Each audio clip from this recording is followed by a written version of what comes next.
Bueno, pues buenas tardes. En primer lugar, darles las gracias por haber venido en esta lluviosa tarde de otoño en Madrid a la presentación del libro Filosofía de la Cosmología, Hombres, Teoremas y Leyes Naturales. El libro viene editado por Pentalfa y en primer lugar es de rigor agradecer a la casa, ¿no? A la librería que nos está dando aquí acogida y que es la librería El Olor de la Lluvia, situada en Madrid, en la calle de las Maldonadas, cerca del barrio de la Latina, y que a la gente que luego nos esté viendo en el vídeo, pues animarles a que vengan porque tiene una buena colección de materialismo filosófico, de libros de materialismo filosófico en Madrid. Bien, a la hora de presentar este libro, quizás es un libro que salió publicado a primeros de julio de 2018, es obligado quizás contar un poco cómo se germina este libro, ¿no? Cómo se llega a cristalizar. En 2015, la Fundación Gustavo Bueno, con la colaboración de la Universidad de La Rioja, celebra un curso bajo el título Hombre y Cosmos en Santo Domingo de la Calzada, un curso de verano. Allí se me encargó dar una conferencia que tocase el tema de la cosmología, ¿no? Un análisis de la cosmología. Al acabar esa charla, que fue una charla pues un poco abocetada, donde se dieron algunos trazos, no sin profundizar todo lo que debía al tema, pues Gustavo Bueno Martínez me insistió en que eso había que escribirlo, había que ponerlo por escrito. Y en cierto modo este libro, 3 años después, de 2015 a 2018, pues es el cumplimiento de aquella promesa, ¿no? que hicimos al filósofo y maestro Gustavo Bueno. Es de rigor agradecer también, en primer lugar, la buena acogida cuando le envié el manuscrito a Gustavo Bueno Sánchez, que desde el primer momento, tras ojearlo, le dio el visto bueno. Así como a Kiara Bueno, que fue la editora y la que realizó la maqueta y que ha hecho que el libro al final pues acabe saliendo de la imprenta con tan buena presencia. Bien, si uno tuviera que resumir, dar unas pinceladas de lo que es el libro se resume muy bien en 2 imágenes, que son curiosamente las 2 imágenes que lleva en su portada y en la contraportada. En la portada tenemos una imagen que es un grabado de Camille Flammarion, un grabado del siglo XIX, que muestra una especie de misionero o monje que ha sido capaz de alcanzar la esfera de las estrellas y que en determinado momento la rompe, y al romperla es capaz de ver el mecanismo del universo. Esta imagen, a mí que está elegida a propósito, no es casualidad, la elegí porque me parece que representa muy bien la meta que se proponen actualmente los cosmólogos, los físicos que se dedican a la cosmología. Con sus teorías estarían en cierto modo rompiendo ese mundo de fenómenos y llegando a un mundo de esencias, a un mundo donde nos encontraríamos ya con cómo explicar el origen, la evolución y el destino del universo como un todo, que es un poco lo que hace en este sentido ese monje o misionero medieval que es capaz de llegar a ver el funcionamiento o el mecanismo que mueve las estrellas. Bien, frente a esa imagen está la imagen de la contraportada, que es su contrafigura. Esta imagen, que también está elegida a propósito, es una imagen de un atlas, de un atlante, de un personaje que sostiene sobre sí mismo todas las estrellas, todas las esferas de los planetas, pues desde la Luna, Mercurio, Venus, Júpiter, Marte, etcétera, etcétera. El cambio es total. Mientras que aquí en el primero el cosmólogo es el que está dominado, englobado por el universo, como si dijéramos es el que está rompiendo, acercándose a conocer el secreto del universo, pero desde dentro, la figura que tenemos aquí detrás es la contraria. Curiosamente es el universo el que está soportado sobre el atlas. Se puede decir que esa inversión es lo que hace el libro. El libro lo único que hace filosóficamente es dar los pasos necesarios para ser capaces de argumentar razonadamente esa inversión entre una primera imagen donde el hombre está englobado por el universo y una segunda imagen en la cual es el hombre, el ego trascendental, diríamos en el materialismo filosófico, el que soporta sobre sus espaldas como atlas el universo. Bien, pero para poder llegar ahí hay que desandar y andar ciertos caminos, ¿no? El libro tiene dos partes bien diferenciadas. Una primera parte más filosófica, de cuestiones de filosofía de la ciencia, y una segunda parte más dedicada ya a la cosmología. Alguna crítica que ha tenido el libro dicen que la primera parte se podía haber prescindido de ella y que prácticamente uno podía haber ido directamente a la segunda parte, al análisis de la cosmología. Bueno, a mí me parece, y es una de las cosas que voy a intentar argumentar brevemente, que esa primera parte más densa de filosofía de la ciencia, de ontología, es un trámite necesario. ¿Por qué? Bueno, a día de hoy la verdad es que se suele digerir acríticamente todo lo que proviene del mundo de la cosmología. Es decir, cuando los científicos, los cosmólogos, el finado Stephen Hawking, hablaban de el multiverso, la teoría del todo, el Big Bang, los universos paralelos, etcétera, etcétera, etcétera, como lo dice un cosmólogo, como lo dice un físico, se acepta a pie juntillas y uno no se plantea qué compromisos ontológicos están ahí detrás. Claro, el principal problema es el siguiente, que el análisis en profundidad de la cosmología y del valor que puedan tener esas afirmaciones no es independiente de la idea de ciencia que se tenga. Dicho de otra manera, es necesario recorrer ese primer trámite filosófico donde lo que hago yo es hacer una revisión, una panorámica de las diferentes ideas de ciencia disponibles en nuestro presente y tomar partido por una de ellas. ¿Por qué? Porque dependiendo de la idea de ciencia que uno tenga, el análisis posterior de la cosmología va a ser muy diferente. Vamos a hacer un análisis en un sentido o en otro. Para que ustedes vean el rasante al que se mueve la mayoría de cosmólogos, pues hay que mencionar pues algunas cosas, ¿no? Steven Weinberg, uno de los físicos de mayor prestigio, en un libro que se llama El sueño de una teoría final, en ese libro tiene un capítulo dedicado a la filosofía, con el título, si no recuerdo mal, de Contra la filosofía, y lo que viene a decir es que la filosofía ha muerto, y critica a filósofos. Claro, cuando él critica a filósofos, ¿por qué les está criticando? Porque le molesta que ciertos filósofos de la ciencia digan que, por ejemplo, no se puede decir que las teorías científicas representen el mundo. Es decir, que sean una especie de retrato fotográfico de cómo es el mundo. Albert Einstein, que quizás era un poco más perspicaz, decía que el científico era una especie de oportunista, de camaleón filosófico, que unas veces se comportaba como un realista, otras veces como un antirrealista, otras veces como un positivista, otras veces como un platónico, etcétera, etcétera. Pero el que se lleva la palma es Stephen Hawking, que en un mismo libro puede comenzar condenando la filosofía, y por ejemplo en un libro que publicó en 2010 dice lo siguiente, dice: viviendo en este vasto mundo que a veces es amable y a veces cruel, y contemplando la inmensidad del firmamento encima de nosotros, nos hemos hecho siempre una multitud de preguntas.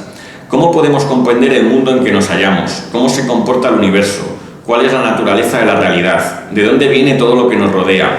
¿Necesitó el universo un creador? La mayoría de nosotros no pasa la mayor parte de su tiempo preocupándose por esas cuestiones, pero casi todos nos preocupamos por ellas en algún instante. Y ahora añade: tradicionalmente esas son cuestiones para la filosofía, pero la filosofía ha muerto. La filosofía no se ha mantenido al corriente de los desarrollos modernos de la ciencia, en particular de la física. Los científicos se han convertido en los portadores de la antorcha del descubrimiento en nuestra búsqueda del conocimiento. Bien, pues esta muestra de un tanto atrevido y penoso fundamentalismo científico, pues es algo que Stephen Hawking en cada una de sus apariciones motorizadas, pues la verdad es que solía llevar a cabo. Es interesante en ese sentido ver cómo Stephen Hawking, pero como Einstein, como Weinberg, cuando dicen esto, no lo están diciendo en el sentido de ser físicos o cosmólogos, lo están diciendo en el papel de filósofos. Están haciendo filosofía. Ahora bien, están haciendo una filosofía a un rasante, el rasante de una filosofía espontánea de la ciencia. Pero no hay que ir tan lejos. Sánchez Ron ha publicado recientemente un libro que se llama Ciencia y Filosofía. Está basado en unas conferencias que dio en la Fundación Lilly hace cosa de un par de años.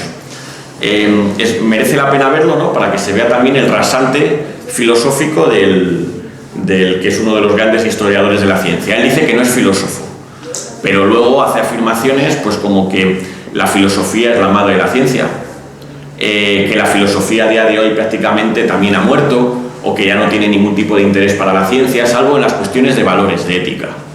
Entonces, cuando él está diciendo esto, ¿en calidad de qué lo está diciendo? ¿De historiador de la ciencia? ¿De físico? ¿O acaso lo está diciendo porque está haciendo también filosofía? Lo que pasa es que filosofía basura. Bien, me parece que esto es interesante haber señalado estos testimonios, ¿no?, como a una especie de material fenoménico para que se vea la necesidad, reivindicar la necesidad en este libro de esa primera parte filosófica, que lo que hace es tratar con esas ideas de ciencia. Claro, básicamente desactivo dos ideas de ciencia. Una es la idea de ciencia que tienen la mayoría de científicos, una idea adecuacionista, donde la ciencia se supone que es una representación veraz, verosímil, de cómo es el mundo en realidad. El otro caballo de batalla es el teoreticismo, que llamaba Gustavo Bueno. Es la idea, curiosamente, que suele ser más propia de los filósofos de la ciencia, donde se supone que la ciencia no es más que un cúmulo de teorías que predicen hechos, pero que son ficciones, que no nos podemos creer de ninguna manera. Bien, yo tomo partido por una idea de ciencia. Por la idea de ciencia que tomo partido en el libro es la idea de ciencia del materialismo filosófico de Gustavo Bueno. Esa idea de ciencia es la que articula una teoría que a lo largo de su vida fue dándole forma, sistematizándola al propio Bueno, que se llama la teoría del cierre categorial. ¿Por qué tomo partido por esta teoría? Por varias cuestiones. En primer lugar, porque no solamente toma en cuenta la gnoseología, lo que sería la filosofía de la ciencia, sino que también busca regresar a la ontología y confrontar pues las ideas que se desprenden de la física, de la biología, de la química, de las ciencias sociales, de la historia, etcétera, etcétera, confrontarlas con la tradición filosófica. Eso es una de las razones por las que tomo partido por ella. Y la otra es por lo siguiente, porque reivindican y subrayan muchísimo el papel de los aparatos y de los instrumentos en ciencia. Y eso es una cuestión, a mi juicio, muy interesante y que es la clave de lo que luego será el análisis de la cosmología. Digamos algunas ideas, ¿no?, algunos ítems de las tesis fundamentales de lo que sería la teoría del cierre. La primera sería que las ciencias no provienen de la filosofía, como quiere Sánchez Ron, sino de las técnicas. De hecho, hay que pensar que la filosofía, los primeros filósofos, si uno se pone en el papel de que los primeros filósofos fueron los presocráticos, ellos eran geómetras. Tales era geómetra, es decir, aunque solamente sea por una cuestión meramente de estadística, de datos empíricos, resulta que las ciencias, la geometría, es anterior a la filosofía. Y si aceptamos ya las tesis nuestras del materialismo filosófico de que el primer verdadero filósofo es Platón, hay que recordar que en la entrada de la Academia Platónica ponía: no entre aquí quien no sepa geometría. Es decir, que la madre de las ciencias no es la filosofía, no es la especulación teórica, etcétera, etcétera, no, son las técnicas, es decir, el hacer con aparatos, el hacer en el mundo. Esto va a tener una gran importancia para luego. La otra tesis es la tesis del pluralismo, la tesis para nosotros de que no existe la ciencia, en mayúscula, en singular, lo que hay es una pluralidad de ciencias. No existe la ciencia, siempre que alguien hable de la ciencia, ese uso es ideológico. En cierto modo, lo que hay son ciencias. Hay matemáticas, hay física, hay geografía, hay historia, etcétera, etcétera. Pero no hay una gran ciencia que armonice todas ellas. Y la tercera teoría es la que tiene que ver con una tesis un poco complicada, que es el hiperrealismo. Bueno decía que era el núcleo de la teoría del cierre categorial. Es la doctrina que intenta explicar cuál es el estatuto ontológico pues, de los electrones, de la célula, de los números reales, del oxígeno, es decir, de esas entidades que no podemos decir que estén en el mundo observado, este mundo corpóreo, el mundo aspectabilis, pero que la ciencia nos va poniendo delante de ellas. ¿Son naturales? Es decir, ¿son reales? ¿Están ahí porque sí? Pues es complicado, porque para tener acceso a ellas necesitamos aparatos que no se han construido hasta el siglo XVII, XVIII, XIX, etcétera, etcétera. ¿Son por ello culturales? Es decir, como quieren los sociólogos de la ciencia, algo totalmente relativo. No, tampoco. Nosotros sostenemos que son entidades que están más allá de la naturaleza, pero también más allá de la cultura. Esto yo comprendo que es muy, muy complicado. Cuando a alguien le dices, una discusión típica en esto suele ser, le vienes a decir que a día de hoy tenemos que reconocer, por ejemplo, que todo está compuesto de átomos, pero que no tiene mucho sentido esa afirmación antes, por ejemplo, de que los átomos en el siglo XIX, sobre todo finales del siglo XIX, pues estuvieran ya totalmente asentados, gracias a diversas tecnologías y técnicas y aparatos. Claro, el problema es que ellos te dicen, pero si es que, ¿cómo estás dudando de eso? Como si el mobiliario del mundo viniera ya fijado de antemano, es decir, como si desde el comienzo del tiempo tuviéramos hidrógeno, helio, litio, etcétera, etcétera, etcétera. Claro, el problema es que hay que decirle, quien tome en cuenta esa ontología, que puede resultar muy natural porque es en la que nos movemos, hay que preguntarle, bueno, ¿y quién puso ahí ese mobiliario ontológico? Claro, la única respuesta que pueden dar es Dios Padre. Y entonces hay que hacerles ver que quien hable así, quien piense que los electrones han estado ahí desde siempre, el oxígeno ha estado ahí desde siempre, en cierto modo, esa forma de pensar, por más natural que nos parezca, está presa de la metafísica teológica, de que alguien ha puesto ahí y nosotros, esas entidades, y nosotros lo que estamos haciendo es levantar el velo y descubrirlas. Nosotros tenemos que darle una vuelta si nos queremos desprender de la metafísica teológica. Y eso pasa por asumir que estas entidades son reales, sí, pero no son ni naturales ni culturales. Son esencias, estructuras que los científicos construyen a partir de fenómenos con diferentes aparatos, que genéticamente dependen totalmente de la ciencia, aunque luego alcancen por determinados procesos una independencia estructural. Bien, claro, habrá quien diga, bueno, si sentado esto, el materialismo filosófico de Gustavo Bueno, la teoría del cierre categorial, critica la cosmología, dirá, pues peor para el materialismo filosófico. Claro, a quien diga esto hay que decirle que en el fondo, al decir esto, lo único que está haciendo es manifestar su compromiso con otra idea de ciencia. Y no hay tantas, hay 4 básicamente. Entonces, de nuevo, nos estamos moviendo una y otra vez en el campo de la filosofía. Bien, esto sería, muy rápidamente hago la pluma, un resumen de esa parte 1, donde tomo partido por una idea concreta de ciencia. Y ahora, armado con ella, con sus tesis, con sus principios, es cuando procedo a abordar el análisis de la cosmología propiamente dicho, que es la parte 2 del libro. Bien, el término cosmología, curiosamente, proviene de un metafísico alemán, Christian Wolff, que es el que primera vez lo usa en 1731 en una obra suya que se llama Cosmología General. A día de hoy, la cosmología, ya digo, que aparece como si fuera la clave de bóveda del arco científico, ¿no? Por eso que sería la ciencia, la rama de la física, que nos diría cuál es el origen del universo, la evolución del universo y cuál es su destino, cuál va a ser el final del universo. Bien, aquí yo empiezo haciendo un análisis de la historia de la cosmología, un análisis muy telegráfico, pero que me parece que es interesante decir 2 tesis de él. La mayoría de historias de la cosmología suelen arrancar en los griegos, suelen arrancar en los presocráticos, y ya nos meten eso en el campo de la cosmología. De igual manera que las historias de la química suelen arrancar la química casi en el paleolítico, en la cocina. Claro, el problema de eso es que no caen en la cuenta de que la cosmología como ciencia tiene que tener detrás una ciencia para ser verdaderamente cosmología. Y mi tesis, la tesis que yo sostengo, es que el primer cosmólogo es Pierre-Simon de Laplace, el matemático francés. ¿Por qué? Porque es el primero que aplica la mecánica de Newton, o sea, una ciencia, al sistema del mundo, al universo, como un todo. Es decir, ya no estamos tirando, bueno, pero es que Copérnico era cosmología. No, Copérnico estaba explicando el funcionamiento de la bóveda celeste, pero en ningún momento se estaba planteando su origen. Es Laplace el primero que se plantea con su fábula del mundo, su hipótesis nebular, el origen del sistema del mundo. Entonces, en ese sentido, me parece que es importante señalar eso, que el primer cosmólogo es Laplace, lo cual tampoco es de extrañar, porque en Laplace, que ya está situado en la época de la Francia napoleónica, de la Francia revolucionaria, es un periodo en el cual ya se ha producido la inversión teológica que llamaba Gustavo Bueno. Dicho de otra manera, Dios ha dejado de ser un tapón para explicar el origen del universo y su lugar lo ha tomado la ciencia, los científicos. Eso lo retomaré al final de la presentación. Pero a día de hoy no se puede decir que la cosmología física sea una cosmología que tenga detrás, como en el caso de Laplace, a la mecánica newtoniana, a la mecánica de Newton. Lo que tiene detrás es la astrofísica, la física estelar, la física de las estrellas, que surge en el siglo XIX, y fundamentalmente la teoría de la relatividad de Einstein.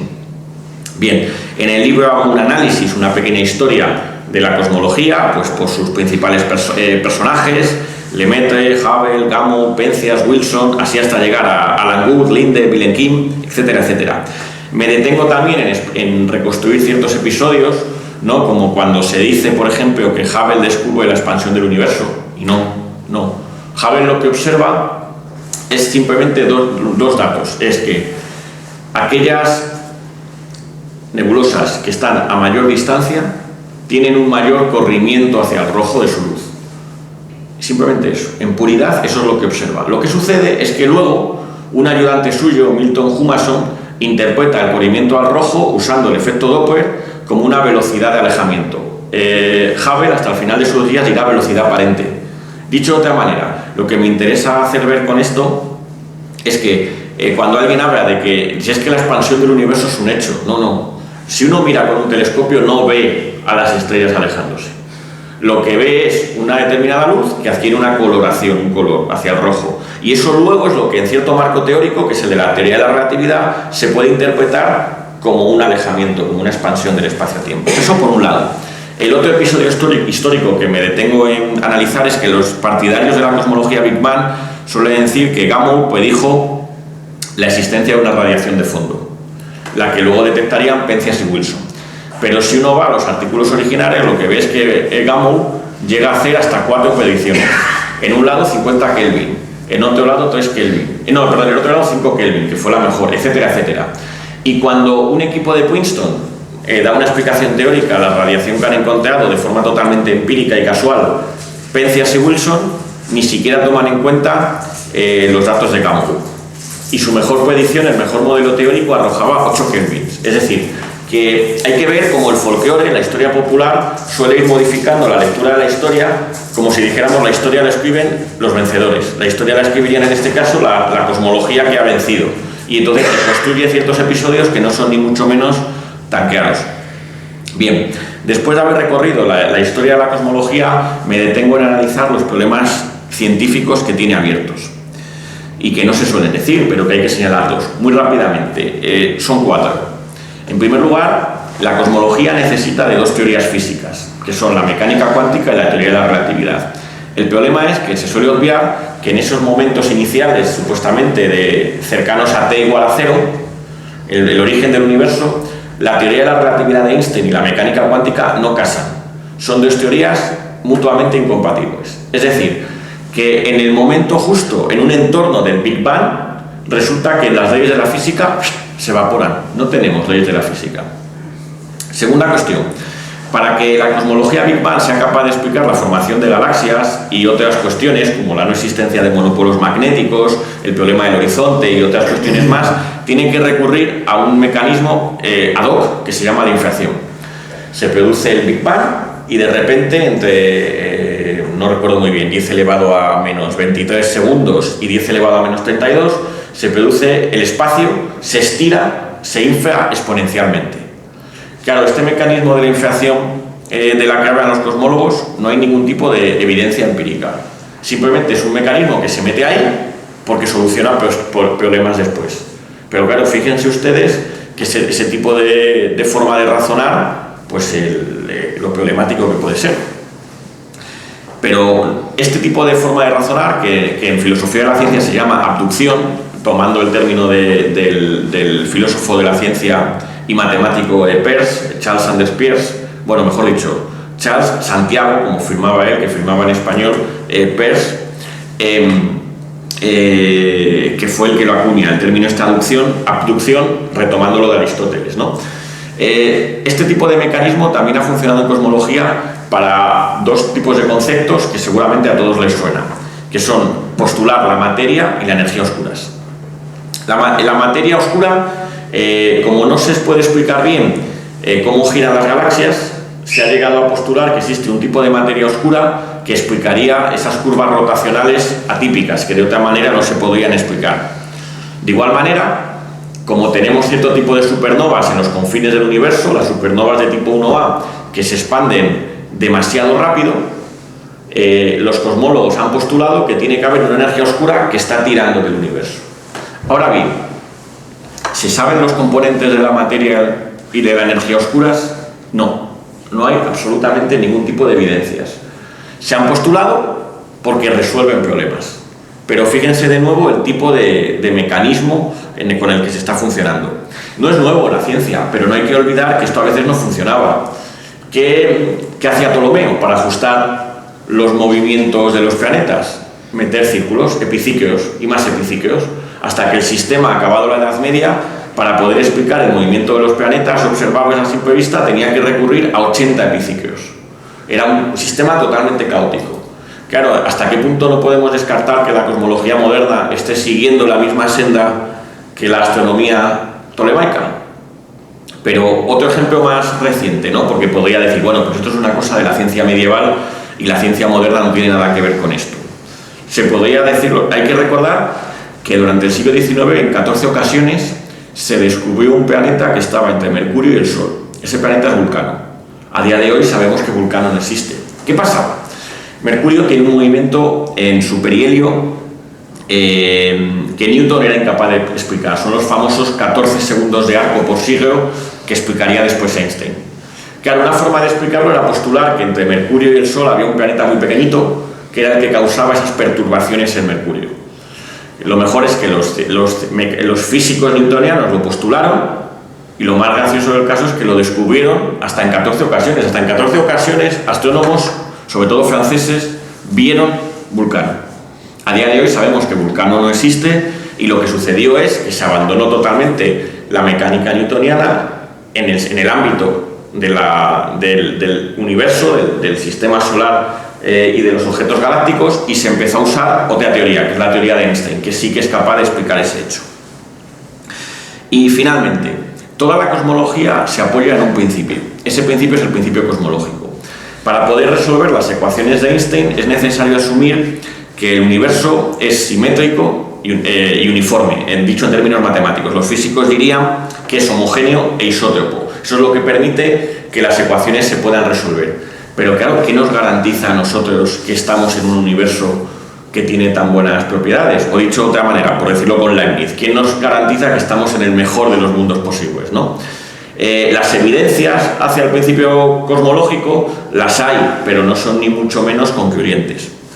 De hecho, un famoso cosmólogo, George Ellis, cosmólogo sudafricano que de su juventud trabajó con Stephen Hawking y que es un cosmólogo de primera fila, dice que las observaciones de supernovas que antes les he mencionado y que son las que han llevado a pensar que existe la energía oscura, también podrían interpretarse como que el universo no es una especie, por decirlo simplificando mucho, una especie de esfera perfecta, sino que es una especie de esfera con nada uniforme, y que entonces, claro, también ¿por qué no interpretamos las observaciones de esta manera? Claro, si las interpretamos de esa manera, la cosmología se desploma. Estos serían los problemas científicos, pero mayor interés tienen todavía para mí los problemas filosóficos. Habría que decir, ¿cómo hay que interpretar el modelo cosmológico actual, la cosmología Big Bang? Lo que los cosmólogos llaman el modelo lambda-CDM, ¿no? El modelo de concordancia lambda-CDM. La lambda es por la constante cosmológica que el modelo tiene que admitir para poder explicar, y CDM son las iniciales en inglés de materia oscura fría, que es el tipo de materia oscura que el modelo también necesita para ser capaz de incorporar las observaciones disponibles. Anticipando mucho, hay que decir que los propios cosmólogos se escinden en tres grupos. Hay los optimistas, que piensan que ya estamos llegando al final y que lo que quedan es ciertos focos, y dentro de poco los cosmólogos serán capaces de hacer un relato total de cuál ha sido el origen del universo, su evolución y su destino. En esta posición estaría, por ejemplo, Stephen Hawking. Están también los pesimistas, como el astrónomo británico Disney. Y también están los que están a medio camino, entre unos y otros, como Jim Peebles, que intentan mantener que, bueno, pues hay cosas que están más atadas que otras. Desde la teoría del cierre categorial de Gustavo Bueno, ¿qué podemos decir? Bueno, anticipando mucho, ¿vale? Vamos a decir que, en primer lugar, la cosmología se nos presenta como una ciencia más matemática que física, más observacional que experimental, y donde el objetivo parece ser que es construir una teoría o un modelo que sea coherente con los datos empíricos accesibles. Ahora profundizaré eso. Si uno analiza la base empírica de la cosmología, verá que en el fondo se manejan en una docena de observaciones, no hay muchas más. Esa docena de observaciones son básicamente las que tienen que ver con la oscuridad del cielo nocturno, la distribución de las galaxias, el corrimiento al rojo, las supernovas, la existencia y las características de la radiación de fondo, el recuento de radiofuentes y la abundancia de helio y deuterio. Poco más. una docena de observaciones que son las que ajusta el modelo cosmológico. Básicamente, simplificando un poco, es decir, una base empírica o un soporte fenoménico más bien modesto, es lo que habría que decir. Por otro lado, la cosmología Big Bang, simplificando, se sustentaría en 4 pilares, que son la relatividad general, la ley de Hubble, la nucleosíntesis estelar y la radiación de fondo. Bien, se suele decir que son hechos, pero ya les he dicho que, por ejemplo, el corrimiento al rojo, que la expansión del universo, ya les he explicado antes, que no se puede decir ni mucho menos que sea un hecho. Lo que es un hecho es la radiación de fondo, la detección de la radiación de fondo y el corrimiento al rojo, que se detecta con una determinada ley lineal, que es la ley de Hubble, en las galaxias y nebulosas. Eso sí son hechos. Pero la expansión del universo, lo primero que hay que aclarar claramente es que no es un hecho. Es una inferencia que se hace en el marco de la teoría de la relatividad para explicar precisamente esas observaciones que tienen que ver con el corrimiento al rojo. Por ejemplo, Jordi Cepa, que es un astrofísico de Canarias, en un libro que se llama Cosmología Física, dice lo siguiente: la expansión del universo se infiere mayormente por eliminación de alternativas. Las evidencias directas son pobres, pero la relatividad general es sólida en este sentido. Es decir, se deduce en el marco de la relatividad general. Ahora bien, el principal problema, a mi juicio, que tiene la cosmología es que no es una ciencia de laboratorio. Y si me apuran, tampoco es una ciencia exactamente observacional. Vamos a ver por qué. Primero, no caben los experimentos. Uno no puede perturbar las galaxias, o no puede perturbar las estrellas para ver cómo se comportan. Eso lo podemos hacer en un acelerador de partículas, con átomos, con positrones, con electrones, etcétera, etcétera. Pero en el ámbito de la cosmología no podemos hacer experimentación. Hablar de experimentación galáctica pues parece casi una broma de mal gusto. Pero es que, de hecho, tampoco caben las observaciones estadísticas. En astrofísica sí, porque uno ve una muestra de estrellas. Pero en cosmología nosotros solo observamos un universo, el nuestro. Este es un detalle que es importante, es decir, pese a que se suele hablar de muchos universos, una sopa de universos, muchos mundos, hay que decir que en cierto modo nosotros solamente observamos un universo, con lo cual la cosmología en ese sentido se parecería a la historia, curiosamente, que cuando se encarga de Julio César solo hay un Julio César, pues aquí es igual, solo hay un universo que puede encargarse. Y entonces aquí entra la teoría del cierre. Nosotros hemos dicho que la madre de las ciencias no es la filosofía, la especulación teórica, son las técnicas. Bien, ¿qué técnicas, qué aparatos entran en cosmología? Pues son aparatos que están tomados prestados de la astronomía y de la astrofísica. Los telescopios, básicamente, ¿no? Pues simplificando mucho.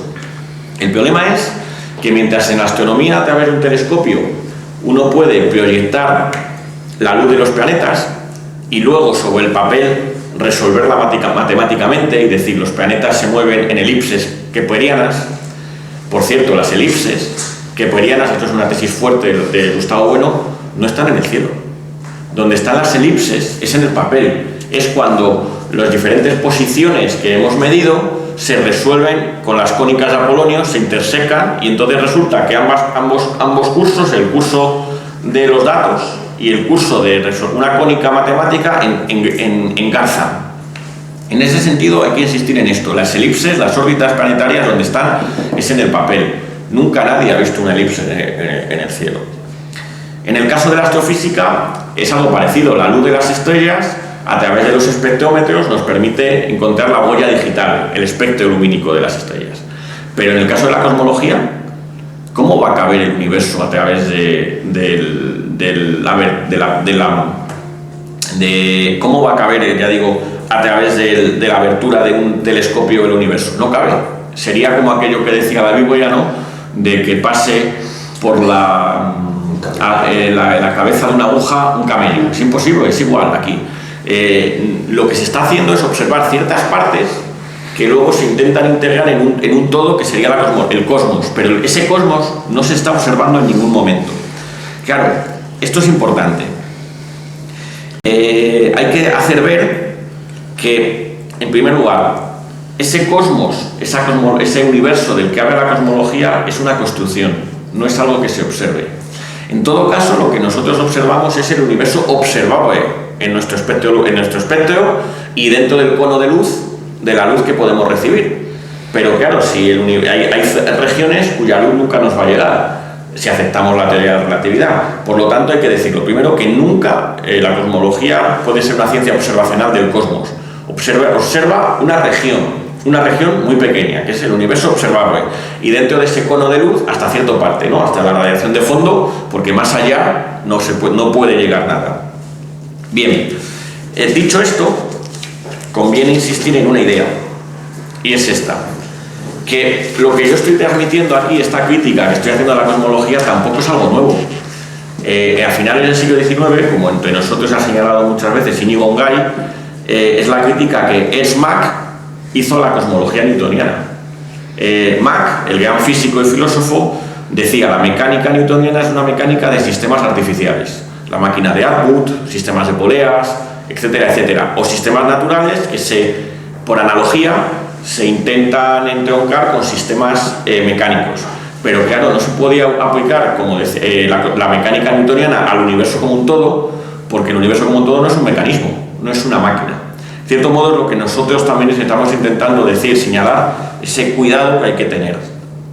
Volveré a esto del cosmos enseguida. Pero hay más factores que juegan en la cosmología. He recorrido los que tienen que ver con la ciencia, puramente dicho, los más áridos, ¿no? Los que tienen que ver con los resultados científicos. Pero también hay factores sociológicos que hay que tomar en cuenta. La cosmología Big Bang, donde cala, es durante la Guerra Fría, en Estados Unidos. Es en el mundo que está dividido en dos, cortado por el telón de acero. Es muy interesante señalar que la cosmología en la Unión Soviética apenas tuvo predicamento. Los cosmólogos soviéticos, los físicos soviéticos, no hablaban nunca de cosmos o de universo, hablaban de metagalaxia, un término que tomaron prestado de Harlow Shapley y que ellos lo usaban. Metagalaxia era el universo observable, y siempre tenían mucho cuidado en hacer extrapolaciones más allá de eso. De hecho, Fred Hoyle, que era partidario de una cosmología alternativa al Big Bang, la cosmología del estado estacionario, cuando fue a la Unión Soviética, pensó que como su cosmología decía que el universo había sido prácticamente eterno, iba a ser bien recibido, y vio que allí los cosmólogos soviéticos también veían que lo suyo era una extrapolación anticientífica. Claro, la cosmología Big Bang anida, tiene mucho éxito en Estados Unidos. ¿Por qué? Aquí entraría el papel de las mitologías, de las nematologías. La bomba atómica. Es que cuando uno piensa en el Big Bang, inmediatamente está viendo ese hongo sobre Hiroshima y Nagasaki. Entonces, fíjense ahí también la imaginación popular cómo lleva de una cosa a otra. Pero hay otro factor, el factor religioso. No hay que olvidar que Pío XII, en la Academia Pontificia de Ciencias, en 1951, bendijo la cosmología Big Bang y dijo lo siguiente: la ciencia moderna ha conseguido, se refiere a la cosmología Big Bang, remontándose genialmente a través de millones de siglos, ser de algún modo testigo de ese fiat lux del instante inicial. Nos ha provisto de la prueba del principio del tiempo, por lo que la creación tuvo lugar. Por lo tanto, tiene que haber un creador. Por tanto, Dios existe.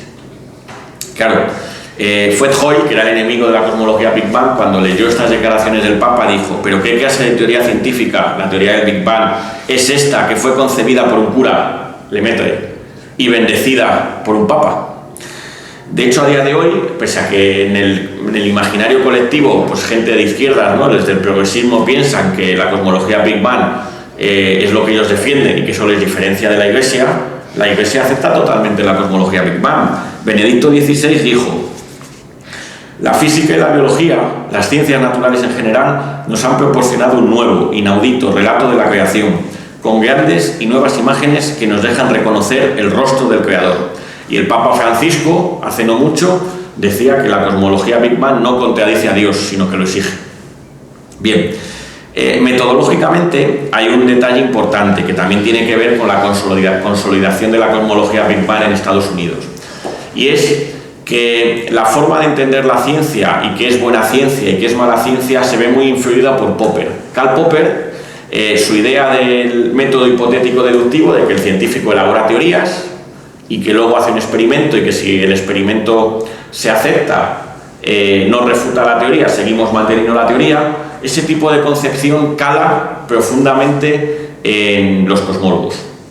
Sobre todo para defenderse de sus colegas físicos que les dicen que lo suyo, al no ser experimental, cae fuera del dominio de la física seria, ¿no?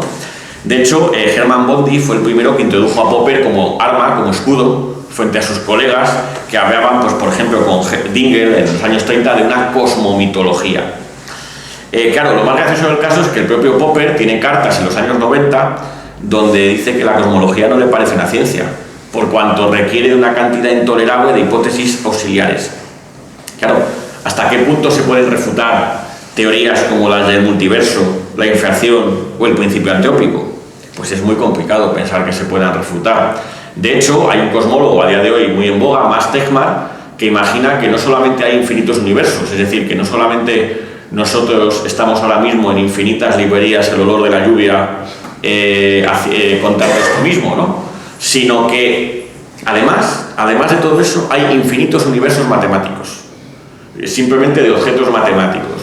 Fíjense ustedes el delirio total, que es casi como de un filósofo presocrático de hace 2500 años de estos cosmólogos. Claro, no es de extrañar que, por ejemplo, Leonard Susskind, el creador de la teoría de cuerdas y partidario del multiverso, de los universos múltiples, diga lo siguiente, quejándose de cuando le dicen que sus teorías físicas, pues que no se pueden probar físicamente, que no se pueden hacer experimentos. Y dice lo siguiente: sería de tontos descartar la respuesta correcta solo porque no cumple el rígido criterio de falsabilidad de los filósofos. Claro, cuando uno dice esto, inmediatamente apaga, vámonos, porque el diseño inteligente sería ciencia. Cuando los biólogos algunos biólogos creacionistas critican la teoría de la evolución de Darwin y defienden que todo el universo y la evolución de la especie está dirigida, eso tampoco se puede probar. Entonces, si aceptamos esto, también habría que dar el paso a aceptar todo aquello, con lo cual inmediatamente caemos en el dominio de la pseudociencia. Bien, voy acabando. El libro acaba, después de estos análisis, pues dentro de lo que sería la historia de la cosmología, de los problemas científicos abiertos que tiene la cosmología y de lo que acabo de tratar, que serían los problemas filosóficos abiertos que tiene la cosmología y que a mi juicio son todavía más serios que los científicos, sería señalar lo siguiente. El libro acaba analizando dos mitos. Uno es que son correlativos uno de otro. Uno es el mito del cosmos. Y es insistir en esa idea de que los cosmólogos, al hablar de la cosmología, piensan que tiene como objeto un cosmos, el universo como un todo. Pero hay que insistir en que ese cosmos, ese universo como un todo, es muy problemático. En matemáticas se suele decir, es muy conocido, que el conjunto de todos los conjuntos no es un conjunto. Y en cierto modo el mismo argumento valdría aquí contra los cosmólogos. Conviene insistir en este punto. La idea de una totalidad universal, ordenada y cognoscible por el ser humano, es cualquier cosa menos evidente, a pesar de la gran popularidad de la cosmología en nuestro presente. Es decir, hay que hacerles ver ese compromiso ontológico con el monismo que tiene. Claro, ligado a este monismo ontológico, hay un monismo gnoseológico, que es lo que tiene que ver con el fundamentalismo científico. Y esa idea que está tan en boga en los científicos de que no existe de que las ciencias en plural, sino que existen también la ciencia en singular. Y de que al fin de cuentas todas las ciencias irán armonizando unas con otras, la mecánica cuántica con la teoría de la relatividad, luego con la termodinámica, luego con la biología, los genetistas y los ambientalistas, etcétera, etcétera, hasta construir una única ciencia global que nos explicará todo. Claro, hay que señalar que esto no es más también de nuevo que una refluencia de una metafísica teológica. ¿Por qué? Si ustedes recuerdan, cuando Laplace le presenta sus tomos de mecánica celeste a Napoleón, Napoleón ojea los libros y le dice que le llama la atención que no aparezca Dios mencionado en los tomos de la mecánica celeste.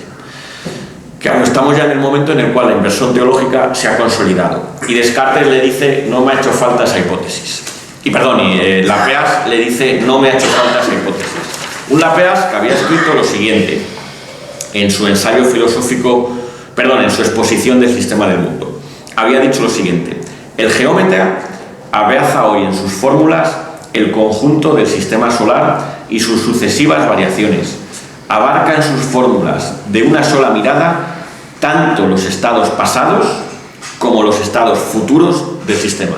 Es decir, la Dios fue cayendo y los que asumieron el papel de Dios, ese punto de vista de Dios que nos daría una imagen total de la realidad, son los científicos, y en particular la ciencia en singular. Claro, el problema que hay que decir es que esa ciencia en singular no existe. No porque nosotros desde el materialismo filosófico dejemos hueco a la trascendencia o a cuestiones, pues qué sé yo, como las religiones, etcétera, etcétera, no. Simplemente nuestra crítica a las ciencias no es porque seamos anticientíficos, sino porque no existe la ciencia, sino que hay diversas ciencias. Y es señalar que unas ciencias se limitan unas con otras y que entre ellas hay contradicciones, hay choques.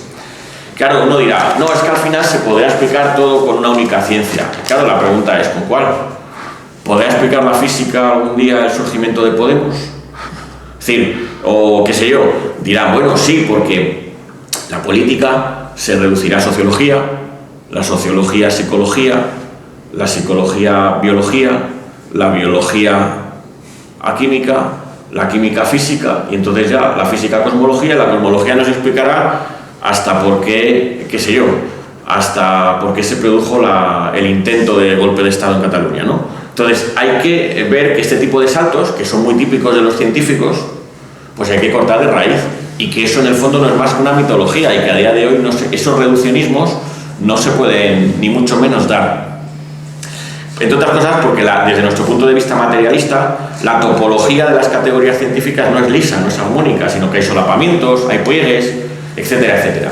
Dicho de otra manera, el libro de la naturaleza, ese libro del que hablaba Galileo, no está escrito en caracteres matemáticos. Como Dios no existe, pues difícilmente han podido escribir nada.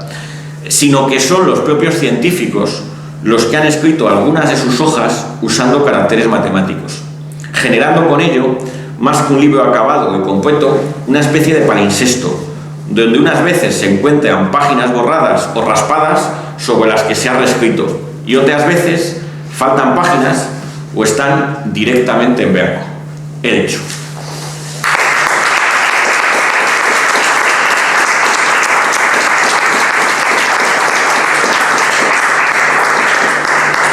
Bueno, y ahora, pues si alguien quiere hacer alguna intervención... Sí, yo te voy a hacer una pregunta, perdóname.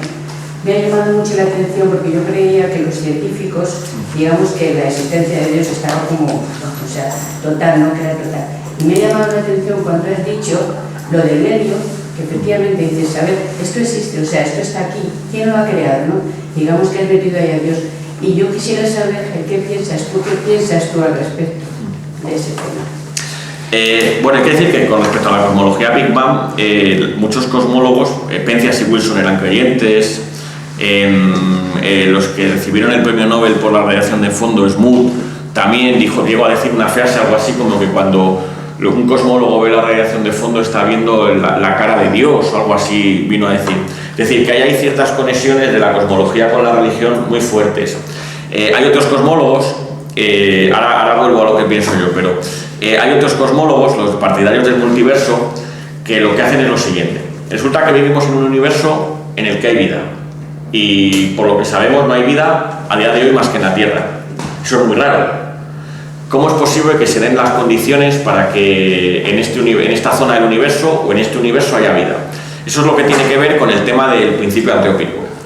Claro, muchos cosmólogos dicen que el universo está preparado, las constantes tienen un ajuste tan fino para que pueda haber vida. Claro, el problema es que si uno acepta eso y no dice nada más, inmediatamente tiene que decir, ¿y quién las ajustaba? Y de nuevo tenemos que recurrir a Dios. Lo que hacen los cosmólogos que no son creyentes es decir, no, lo que pasa es que hay infinitos universos, hay muchísimos, y nos ha tocado la suerte de que hemos caído en uno que está bastante bien para vivir, ¿no? Podríamos, claro, dice, como hay infinitos, la mayoría son universos en los cuales las constantes del universo están mal ajustadas y no puede haber vida. Pero resulta que tenemos la suerte de que estamos en uno en el que sí que la hay. Claro, todo esto es metafísica, porque no hemos visto ningún universo más que el nuestro. Y todavía cuestiono que tenga sentido hablar de universo. Ahora, ¿cómo veo esto yo? O mejor dicho, ¿cómo lo ve el materialismo filosófico? Pues que el helio, o el hidrógeno, o los electrones, etcétera, etcétera, lo que vamos construyendo los seres humanos, pues no estaba ahí esperando para que lo fuéramos a descubrir. Tampoco es un invento, algo relativo, como puede ser un invento, qué sé yo, un piano. sino que son una especie de objetos que están a medio camino entre las dos cosas. Tienen partes naturales, fenómenos naturales, pero también tienen una parte de constructos nuestros. Entonces, en ese sentido, somos los hombres los que vamos, como si dijéramos, que es un poco la imagen esta del final, no es el cosmólogo el que descubre, sino que es el hombre, el ego trascendental que decimos nosotros, en cierto modo el que carga sobre sus espaldas con el universo. O sea, somos nosotros los que vamos pobleando el universo. Pues cuando miramos al cielo, nosotros vemos el mismo cielo que veía un griego, que veía Platón o Aristóteles, pero claro, nosotros tenemos a día de hoy que asumir, primero, que aparte de los puntitos de luz que vemos a simple vista, hay muchos más. ¿Por qué? Porque tenemos una serie de aparatos que nos han permitido ampliar eso. También tenemos que asumir que esas estrellas y puntos de luz están distribuidos de una determinada manera, que son galaxias. Es lo que desde el materialismo filosófico Gustavo Bueno llamaba en una de las últimas cosas, los estromas. El mundo que ve un materialista es un mundo de tapices, como una casa que está con tapices, que tapa las paredes. Y esos tapices van cambiando, pero es que tenemos, es decir, la dificultad es que es la por tradición, porque hemos pensado que el mobiliario del mundo viene dado de una vez por todas. Nosotros, nuestra idea del mundo es que el mobiliario del mundo va cambiando. Y hay esencias, hay estructuras que nacen, tienen una vida y luego acaban destruyéndose y cambian. Y entonces es cambiante. Es verdad que el materialismo en ese sentido es una de las tesis más difíciles de comprender, la del hiperrealismo. Nuestra visión sería esto, que en cierto modo no son objetos arbitrarios, o sea, no son inventos nuestros, tienen una base, pero tampoco podemos proyectarlos en la naturaleza como si hubieran estado ahí desde milenios. Es decir, hay que entender un compromiso entre las dos cosas. Serían los objetos científicos, serían objetos que no serían ni naturales, pero tampoco culturales en el sentido de que sean de una cultura particular, porque, por ejemplo, el teorema de Pitágoras vamos a simplificar mucho, lo postula por primera vez Pitágoras, pero a día de hoy se desprende de la cultura griega, de ese marco, y a día de hoy lo puede defender tanto un griego como un occidental, como un americano, como un ruso, como un chino, etcétera, etcétera. Entonces, son objetos que es muy complicado concebir, pero que hay que intentar hacer ese esfuerzo de concebirlos, ya digo, como más allá de la naturaleza y más allá de la cultura. Gustavo Bueno hablaba, decía que siempre que uno piensa en términos de dos cosas, está haciendo metafísica, ¿no? Izquierda, derecha, naturaleza, cultura, a ver si se me ocurre alguno más, alma, cuerpo, que lo que hay que hacer es introducir siempre un tercer término, y que eso es lo que nos permite escapar de la metafísica, y por eso Bueno siempre hablaba de lo interesante que es poner en los títulos de charlas o tal siempre tres términos, porque eso rompe mucho las cosas. De hecho, esa sugerencia yo la usé pues en el título y en el subtítulo, ¿no? Hombres, teoremas y leyes naturales, ¿no? Porque decía Bueno que el pensamiento materialista siempre tiene que ver con la pluralidad, con el principio de siempre que vaya, ¿no? Que no todo está conectado con todo, ni nada con nada, sino que nuestro camino siempre es el camino de unas cosas con otras y así. Entonces la respuesta no puede ser definitiva porque nuestra idea es que tampoco el mundo es definitivo, va cambiando.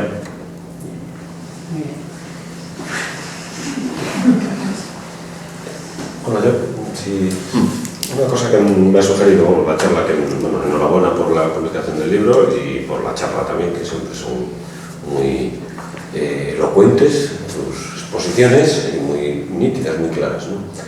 Pero me ha llamado la atención que hayas, bueno, que a lo mejor es así y sin más, ¿no? Pero que hayas situado en Laplace el origen de la primera cosmología, ¿no? Lo que te sugeriría que quizás, un poco por la razón cierta, ¿no? Quizás estaría en Buffon anteriormente. La teoría de las épocas de la naturaleza de Buffon es anterior, ¿no? Turing sitúa en Buffon la primera hipótesis acerca del origen del universo.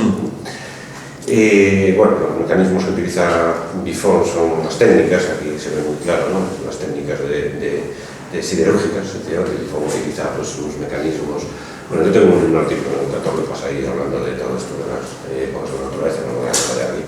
Y entonces, utiliza por primera vez el sistema del mundo, el tercer libro de Newton, de los principios de matemática de Newton, el tercer libro, lo utiliza para explicar el origen, y desbordando, digamos, el cierre, los paréntesis bíblicos que tenían apresados a los científicos que no permitían desbordar ese tiempo, ¿no? Entonces, bueno, es una sugerencia. ¿Qué te parece si, digamos, podría ser ese modelo de Buffon primero? Tenía seguramente que a la hora de tú escoger a Laplace está muy pensado, por supuesto. Yo sé que tú lo tienes muy meditado, muy pensado, porque la National Geographic, ¿no? Tienes una revista, una National Geographic dedicada a Laplace, es decir, que lo sepa personal, que la National Geographic encargó a Carlos Madrid pues, una revista, un monográfico sobre Laplace, ¿no? Que está realmente interesantísimo. Entonces, bueno, una sugerencia, te daría esta sugerencia. Y después, efectivamente, claro, aquí el estatuto nosológico de la cosmología, bueno, claro, aquí, en la medida en que, digamos, la idea de cosmos es una idea metafísica, es una idea monista, digamos, ¿cuál sería el estatuto nosológico, atendiendo a la clasificación de las ciencias de bueno? Esto es una pregunta, entiendo que ya hay que suponer, la teoría de ciencia, ¿cuál sería el estatuto nosológico? Yo no me he leído el libro, te lo pregunto también, porque seguramente lo tendrás ahí expuesto. Y bueno, ¿cuál sería el estatuto nosológico de la cosmología? Pero la cosmología, como acabas de decir, pues en buena medida no es nada, ¿no? Pues es un constructo, digamos, hecho de retazos, ¿no? Y que se alimenta de otras disciplinas, pero bueno, en sí misma es muy difícil de definir. Si no es con compromisos ontológicos que son sostenibles desde el materialismo filosófico. Entonces, ¿cuál sería el estatuto nosológico de estos retazos, de estos materiales que están engarzados de esta manera, ¿no? Que los cosmólogos con mucho entusiasmo llaman cosmología? Pues con respecto a lo primero, de hecho la hipótesis nebular se suele filiar en que está en principio esbozada en Buffon. Lo que sucede es que, hasta donde yo tengo entendido, Buffon cuando la plantea no hace cálculos, es decir, aunque él está en el marco de la mecánica newtoniana, no llega a hacer cálculos, por ejemplo, de los anillos de condensación, que eso sí lo hace Laplace. Es decir, cómo una nebulosa iría colapsando, se formarían anillos concéntricos, y esos anillos concéntricos por la fuerza de la gravedad irían condensando. Hace cálculos que son técnicos y después esos cálculos técnicos de enfriamiento. Para Buffon el enfriamiento es el datus formarum del universo. Entonces, claro, se produce el dialelo, un poco el dialelo orgánico, ¿no? Es decir, entonces se enfría hasta el punto en que aparece la vida cuando el enfriamiento es suficiente, pero claro, suficiente porque la vida está pidiendo el principio de la vida. O sea, se produce el dialelo, ¿no? La figura del dialelo ahí, entonces aparece habla de los caracteres seminales y entonces, a partir de ahí, pues el origen de la vida y tal, ¿no? Entonces, pero vamos, él utiliza unos cálculos, pero que es una generalización técnica, y además con toda nitidez, ¿no? Es decir, él utiliza unas esferas de los materiales y entonces utiliza el tiempo de enfriamiento de esas esferas y después la generaliza, en función del volumen y tal y cual, hace unas generalizaciones newtonianamente, sí, eso sí, se mantienen en el sistema newtoniano. Claro, o sea, en el caso de... O sea, la hipótesis nebular tiene como tres padres, ¿no? Que son en parte Buffon, aunque Buffon explica, quiero recordar que, por ejemplo, el surgimiento de los planetas también lo explica de otra manera un poco diferente, con que pudiera ser que determinados objetos impactasen al Sol, desprendiesen, y entonces hay también ciertas partes que están en contra de la hipótesis nebular, porque el problema, dice Laplace, si no recuerdo mal, de lo de Buffon, es que si se produce ese tipo de... un problema que había conmocionado a Newton es que, curiosamente, todos los planetas están en el mismo plano y giran en el mismo sentido. Claro, Newton, la salida que toma es la suya, no Dios Padre, ¿no? Es Dios el que al final pone a los planetas así y les mueve, y cada cierto tiempo, cuando se desajustan, es Dios el que lo reajusta. Bien, el problema es que Laplace es capaz de explicar todo esto atendiendo las ecuaciones de Newton sin necesidad de meter a Dios. El problema es que en el caso de Buffon, si se supone que algunos planetas pueden surgir porque un cometa choque y desprenda una parte, no estaría tan claro que tuviera que mantenerse en el mismo plano que el resto. Entonces ahí es uno de los problemas que hay. El otro sería, ya digo, que yo creo que el que sí que tiene la mayor finura de los cálculos matemáticos es Lapeas. De hecho, Kant tiene una misma hipótesis, de hecho es posterior, en mediados del 19, creo que es Helmholtz el que redescubre la hipótesis kantiana, y en Alemania a la hipótesis de Lapeas, la hipótesis nebular, la llaman la hipótesis de Kant, o Kant-Lapeas. ¿Vale? Entonces, eso por un lado. Y con respecto al otro, del estatuto noseológico de la cosmología, a ver, aquí está la discusión que ya en algún momento a mí no me sigue convenciendo aquello de hablar de ciencias alfa y beta. Como habla, por ejemplo, qué sé yo, David Zapar González o Jesús Maestro. Yo entiendo que eso puede tener su interés, su nivel pedagógico, didáctico, pero me sigue pareciendo que si uno se atiende al artículo original de bueno está hablando de metodologías alfa y beta, y que una misma ciencia puede incorporar diferentes metodologías, que es lo que discutimos en Santo Domingo. Es decir, la historia puede incorporar metodologías alfa que lleven resultados estadísticos, pero también la historia fenoménica tal. Entonces, la medicina tiene metodología. Entonces, por ejemplo, cuando la cosmología se apoya en la astrofísica, pues, y por ejemplo construye un diagrama como el de Hubble, eso es estamos en el plano alfa totalmente, estamos en un teorema que ha desbordado totalmente el nivel de la subjetividad. O por ejemplo, cuando en el famoso espectrómetro Estefiras mide la radiación de fondo, tiene una curva. Y resulta que esa curva coincide totalmente con la que predice la ley de Planck. Y además es muy bonito ver cómo encaja con la teoría de Bueno y la identidad sintética, porque son dos cursos operatorios que se identifican. Y la identificación que consiste en que el dibujo lo tengo por aquí metido, en que una línea con línea punteada y la otra línea con crucecitas se solapan. Es que son indistinguibles. Eso es una identidad sintética. Eso también estaría en el plano alfa.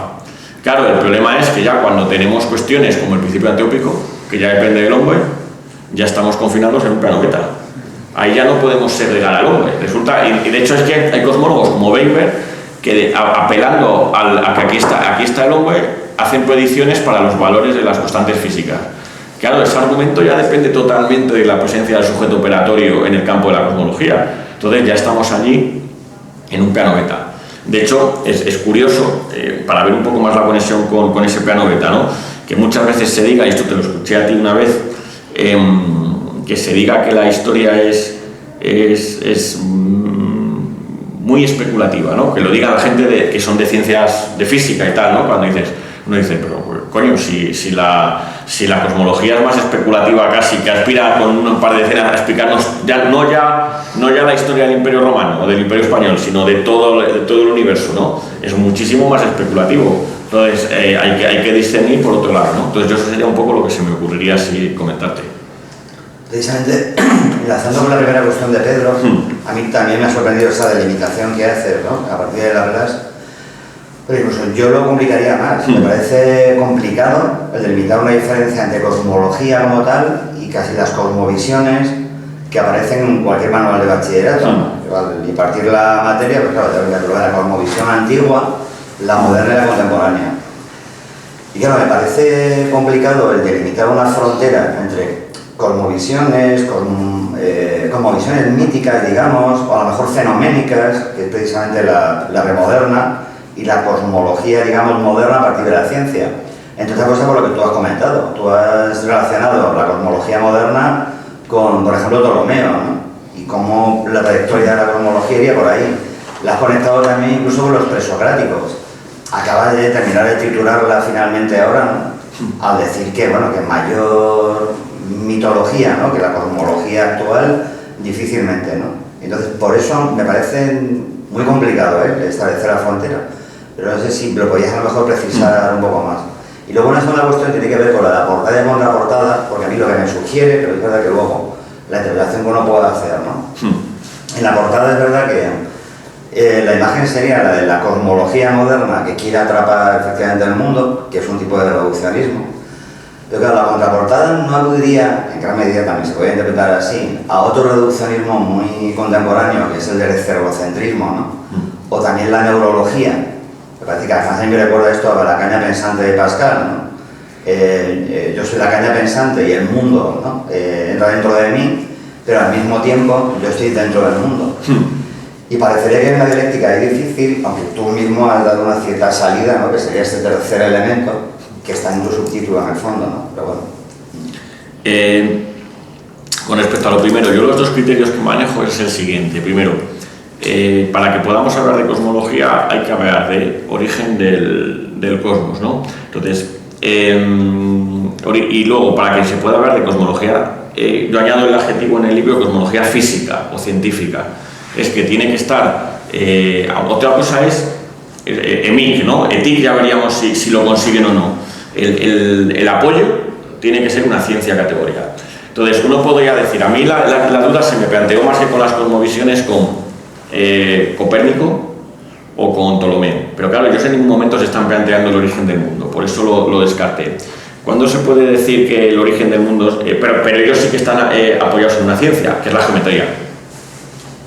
¿Cuándo se puede decir que apoyados en una ciencia planteamos una teoría sobre el origen del mundo?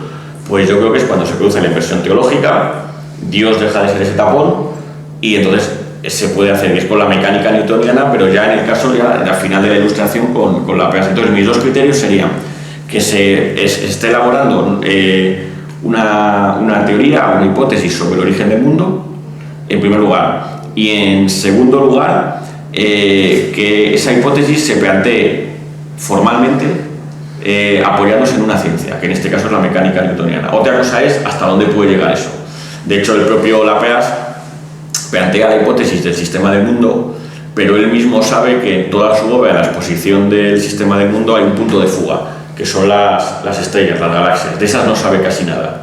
Entonces, él conjetura que la hipótesis que ha dado para el sistema del mundo, para el sistema solar, vale también para el resto, pero no dice más.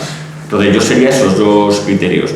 Y con respecto a la portada, si no te he entendido mal, es verdad que se ve las dos reducciones, ¿no? Claro, ¿cuál sería el tercer término, no? Aquí lo voy a decir en términos del materialismo filosófico, ¿no?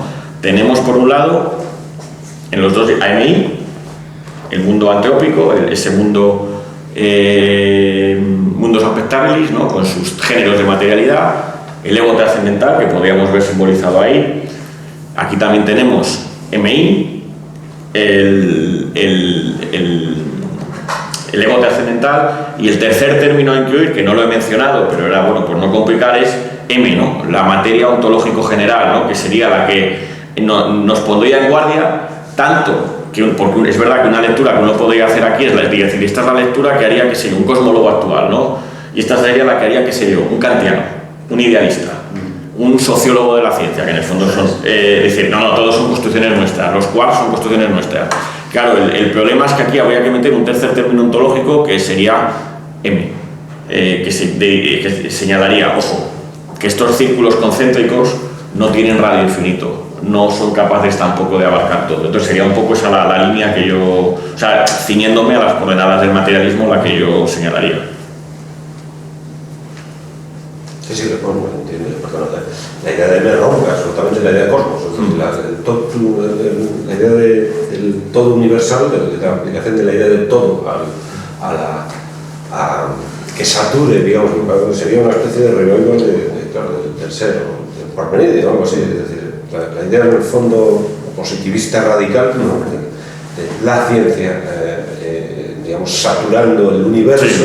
Sería una especie de hablar de lo mismo siempre, ¿no? De identificación consigo mismo, y el no ser no es, no sería, ¿no? Sería el camino de la verdad de una especie de revival, más o menos, ¿no? El camino de la verdad de Parménides, vamos, sería el ser parmenidio, digamos, respaldado. Y luego un detalle que también es importante, o sea, mientras que, por ejemplo, todo lo que tiene que ver con el hiperrealismo, ¿no?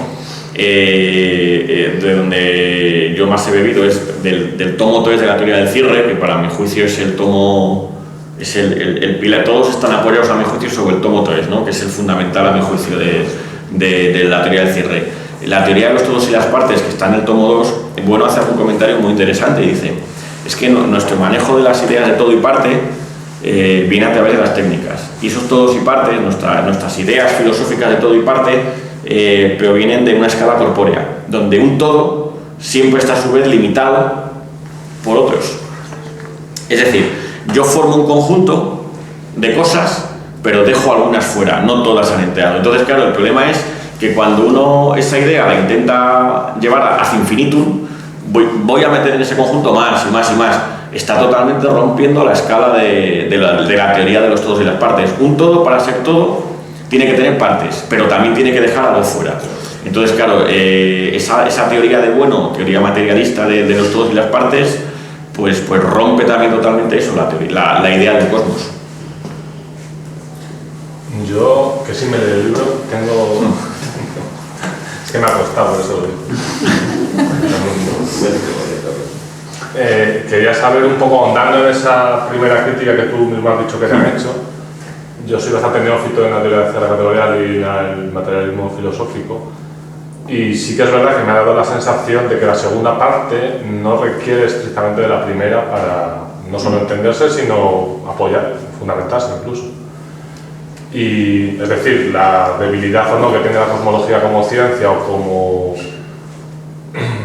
no sé cómo decirlo, como discurso coherente y sólido hasta un punto o hasta otro, creo que se defiende casi sola, independientemente de la primera, por más que la primera no solo interesante, sino necesaria por filosofía de la ciencia per se. Y no sé hasta qué punto tú eres consciente de apoyar o no la segunda, la primera, etcétera, si quisieras ahondar un poquito más en eso. Es verdad que las críticas a la cosmología, aunque pues poco a poco van llegando. Por ejemplo, hay un libro muy bueno de Lee Smolin, que es un físico que es muy crítico también de la teoría de cuerdas y de cuestiones de la cosmología Big Bang. Claro, es muy crítico también porque él defiende otra cosmología, que es la de la gravedad cuántica, que también apaga y vámonos, ¿no? O Penrose, que también es crítico con la teoría del Big Bang, pero porque él defiende la de la cosmología cíclica. Claro, aquí todo el mundo barre un poco para casa. Pero también, por ejemplo, hay propios cosmólogos que en ese sentido son críticos y no dan paso para otras teorías así todavía más especulativas. George Ellis he mencionado. El problema es que cuando uno hace ese tipo de críticas, a mí me parecía que era de rigor poner las cartas sobre la mesa y decir, mira, es que la idea de ciencia que yo estoy aquí no es una idea de una filosofía espontánea, de que yo soy un matemático por formación que tengo esta idea, sino que esto está sistematizado. Entonces me parecía que era de rigor poner las cartas sobre la mesa. ¿Dónde es donde entronca más? Claro, entronca sobre todo pues, en la reconstrucción de la historia de la cosmología, que eso es una cuestión ahí, que esto que hemos tratado, que es donde sí que se están poniendo en juego cuestiones, y sobre todo también en el análisis de los problemas filosóficos, ¿no? Cuando se está haciendo la crítica a si es una ciencia observacional o por qué reducir la ciencia a tengo unos fenómenos, unos datos y construyo un modelo en el que encajen los datos, un modelo de concordancia, como dicen los cosmólogos, si eso es verdaderamente lo que hace la ciencia, ¿no? Ahí es donde entraría la idea de ciencia. Nosotros mantenemos que lo fundamental de las ciencias es el entronque, entre otras cosas, con las técnicas. Y entonces es ahí donde entraría toda la carga de profundidad, ¿no? Que tiene el materialismo filosófico. Y luego, sobre todo, donde vuelve a entrar más fundamentalmente es al final del libro en la propia crítica del objeto de la cosmología, es decir, la idea de que exista un cosmos, que yo creo que ahí es donde entra pues allá a saco, ¿no? El decir, es que no tiene sentido hablar tampoco de cosmología como o ni siquiera de la teoría del todo. Entonces yo creo que los 3 puntos serían eso, en la reconstrucción de la historia, en el análisis de los problemas filosóficos y en el análisis del mito del cosmos. Luego es verdad que hay partes como el análisis de los problemas científicos, que eso es más acotado, que eso lo puede compartir incluso un filósofo de la ciencia que no esté en la línea materialista, y luego hay otras cuestiones como los análisis más sociológicos que también los podría compartir un sociólogo de la ciencia, ¿no? Pero yo creo que en esos 3 aspectos sí que encajamos con lo anterior, y donde más es en la parte del mito del cosmos. Claro que eso requiere entender pues todo lo que tiene que ver con la primera parte, ¿no? De lo de la visión del hiperrealismo, que eso es quizás un poco complicado de entender, pero es la forma, ¿no? Que tiene el materialismo de ver el mundo, ¿no? Como algo que es dinámico, que va cambiando, pero que tampoco es perfecto, claro, que no está cerrado. Sí, yo quería plantearte una cuestión a propósito del libro. Felicitarte en primer lugar, porque me parece un libro maravilloso, un ejercicio de filosofía académica materialista, pero vamos, increíble. Pero me plantea una cuestión acerca del capítulo 13, la nosología analítica de la mecánica cuántica. En relación sobre todo al estatuto ontológico de las partículas subatómicas, que es una cosa sobre la que tú pues insistes en muchas ocasiones en el libro, y reconoces que hay una dificultad. La dificultad es que pues, las partículas subatómicas son esencias, son estructurales. Pero, sin embargo, tú en la tabla esta de la mecánica cuántica, que si no me equivoco, pues es una especie de exposición de un artículo tuyo previo de la mecánica cuántica, pues pones los electrones, los fotones, las partículas alfa, es decir, las partículas subatómicas de la mecánica cuántica, las pones dentro de los términos del ese sintáctico. Y, bueno, esto me sorprendió porque, claro, dices que son esencias. Sí.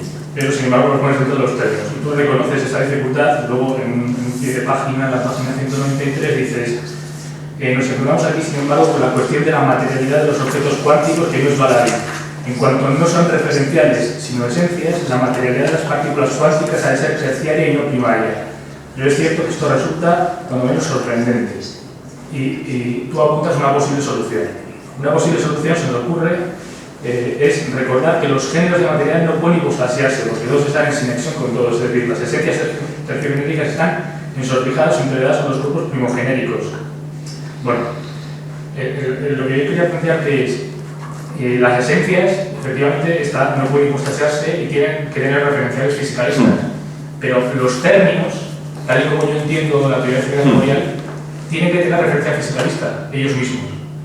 Es decir, los electrones, los fotones y las partículas alfa no pueden en este sentido ser términos porque no son operables, es decir, no son primogenéricos, sino son terciogenéricos, son esencias, son estructuras.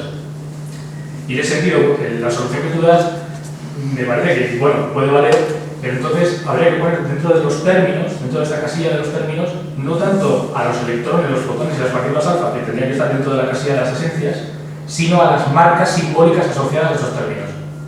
Y yo eso lo encontré en bueno, en el tomo primero, cuando explica lo que son los términos, precisamente en el sintáctico, las figuras de la nosología, pues pone un ejemplo, es muy breve, una línea, pero pone un ejemplo de la física subatómica, habla del neutrón, dice, el neutrón no es un término, sino la marca simbólica asociada a él, que es la n. Entonces, a mi juicio, lo que habría que poner en la casilla de los términos sería no tanto esas partículas, cuanto los grafos o las marcas simbólicas asociadas a esas partículas, que son con lo que realmente se opera. Porque yo lo digo siguiendo tu propia argumentación. O sea, las partículas subatómicas no son términos, son esencias. Y yo creo que hay un momento después, en la página 327, lo fusionas.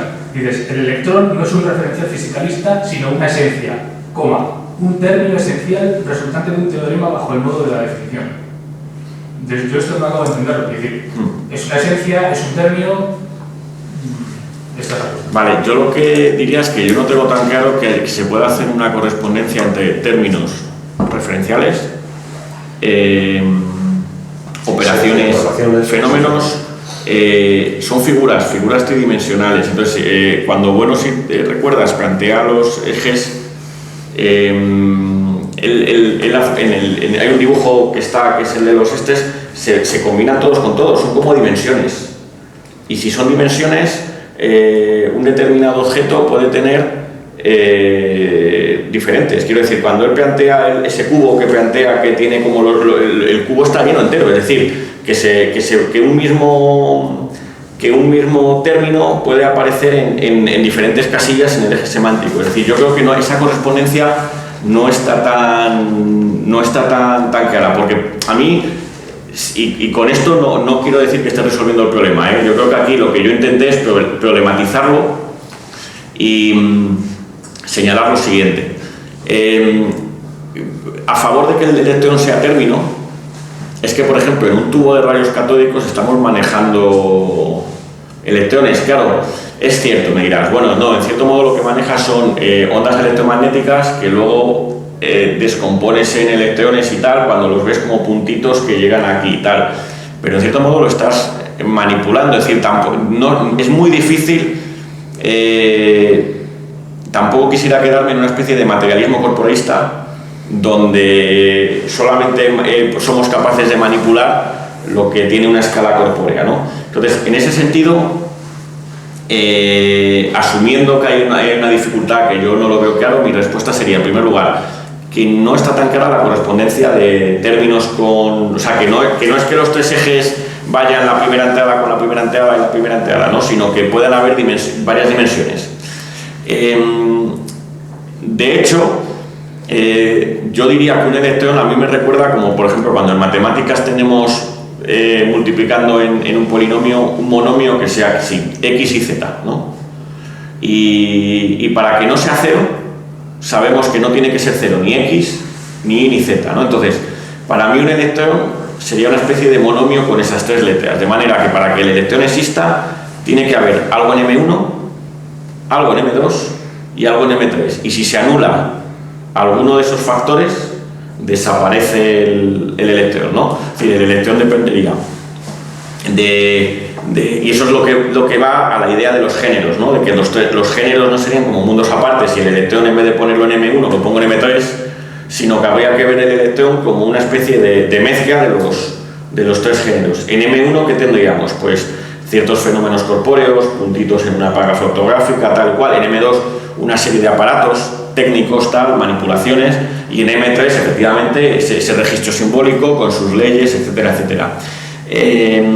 Entonces, es cierto eso que dices, pero también, por ejemplo, a mí hay una cuestión que siempre en ensayos materialistas el propio Bueno dice, sitúa en M1 las ondas electromagnéticas. Y para mí eso también, por ejemplo, me supuso mucha duda. ¿Por qué situar en M1 las ondas electromagnéticas, no? Yo no creo que sea, es decir, Bueno reconoce muchas veces que M1 tiene un privilegio no selógico, no ontológico, sino no selógico. Es decir, M1 es fundamental en las ciencias. Sí, sí. Entonces, yo no creo que sea reducirlo a un materialismo corporeísta, decir que los elementos de M1,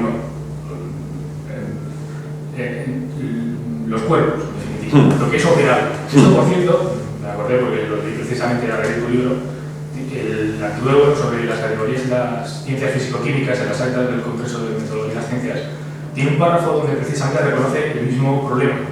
Y luego ya, pues no sé exactamente eso, si volvió sobre ello, sobre si lo trabajó, pero el problema que dice es plantear el operacionalismo, la idea del operacionalismo como fundamento de nuestra teoría de la ciencia, plantea un problema fundamental que es el de la materialidad de aquello que operamos, porque claro, operar es a escala quirúrgica. Es decir, yo no sé hasta qué punto se puede decir que se opera con un protón metido en un superacelerador de partículas. Me parece complicado. Yo creo que más bien, en sentido recto, en recto, ya podemos hablar sobre la distinción recto-oblicuo, pero en recto me parece que los físicos, cuando hacen mecánica cuántica, operan no tanto con las partículas, sino con emulsiones fotográficas, grafos, diagramas, números que salen de una pantalla de ordenador, es decir, con marcas simbólicas asociadas a esas partículas, que yo creo que sí pueden ser consideradas como términos, a mi juicio. Pero claro, yo tampoco tengo muy claro sobre eso que dices tú, de si los términos se pueden coordinar con los referenciales fisicalistas, pero yo creo que sí que hay un privilegio nosológico de esos referenciales fisicalistas, porque si no, no se puede operar. Es el problema del operacionalismo. No, sí, eso que comentas de M1 como primer analogado, estoy totalmente de acuerdo. Lo que sucede es que lo que yo planteo es que si hay que confinar todo lo operable al campo de los cuerpos, ¿no? Y eso es lo que yo no tengo tan claro, Sí, yo tampoco. Yo recuerdo una discusión con Pérez Jara, que tuve yo precisamente, estaba Joaquín Robles también, bueno, estamos hablando ahí y tal, acerca del concepto de operación, especialmente de operador, ¿no? Es decir, porque bueno, a veces introducía algunos instrumentos a los operadores, por ejemplo, no recuerdo qué ejemplo pone Bueno de operador, pero un instrumento mecánico, digamos, como operador. Yo entendía que el concepto de operación requiere de un sujeto operatorio y por lo tanto de un sujeto con una perspectiva, con un campo apotético. Por lo tanto, un organismo. Necesariamente el operador implica un organismo funcionando. Solo los organismos pueden ser operadores, digamos. Era una cosa que yo postulaba y bueno, Pérez Jara decía, no, pero tal. Entonces, quiero decir que en el plano de las... Bueno, distingue, ¿no?, de la capa básica y la capa metodológica, ¿no? En este punto yo creo que es importante, ¿no?, a la hora de establecer los elementos que están en el seno del núcleo de la ciencia, ¿no?, y que se desprenden fuera, salen fuera. Entonces, en ese cubo que tú decías, de ese núcleo nunca salen los términos, sí salen fuera del núcleo, de la capa básica de una ciencia, salen las operaciones, permanecen los términos, las esencias, o sea, los términos y las relaciones, que estarían vinculados con los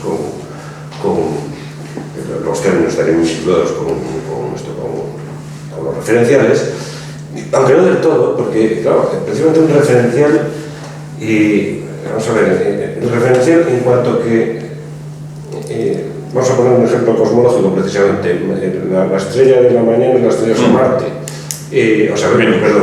Venus, referencial es Venus saliendo. Entonces, Venus, nombrarlo es un término, ya, no es Venus mismo, es el término Venus, es el signo Venus, es el término lingüístico Venus, eso es un término, pero el referencial es Venus haciendo ese movimiento, ¿no? Entonces, digamos, referenciales, términos, esencias son los que quedan en el seno, de todo lo demás queda fuera, ¿no? Entonces, en este sentido, en esta medida, claro, un cuerpo como tal, una entidad corpórea y digamos, esto medido, conmensurado por una operación de un sujeto que implica musculaturas, siempre queda fuera de las ciencias, en ese sentido. Es decir, las ciencias puramente en un terreno puramente abstracto se movilizan. Es decir, los cuerpos, en realidad, como tales cuerpos, en cuanto que están conmensurados por un sujeto operatorio que las conmensura, que aparecen como tal fenómeno siempre, quedan fuera siempre, quiero decir, en el núcleo de la propia ciencia. Pero entonces eso está en contra del hiperrealismo.